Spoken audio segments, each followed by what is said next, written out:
hanyuma icyo kibazo reka tube tukivuyeho icyo reka tuba tugisimbutse.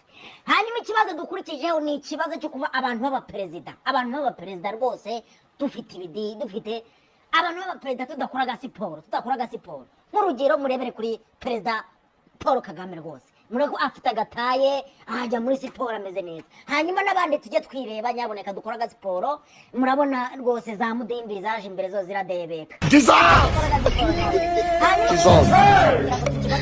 gisegeti nawe nyakubahwa nawe tubwira icyo kibazo cyo kuba abaperezida rwose tugira ibintu by'ibidigi.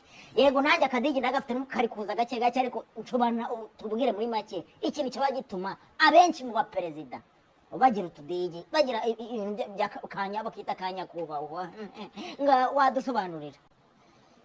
Kameme murakoze kuma ijambo Kameme de Bukongole.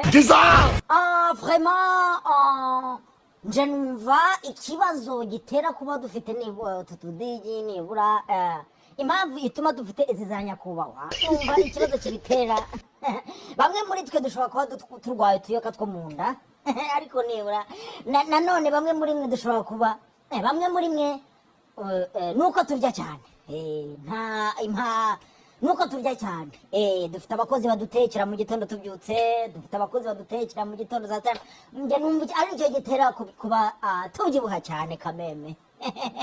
Hanyuma ikindi kintu navugaho ku bantu bavuga ngo Burundi ngo burakennye ngo munabatindi ariko kamugena navugaho barababeshyira rwose kuko Uburundi nibwo butugurisha na zahabu.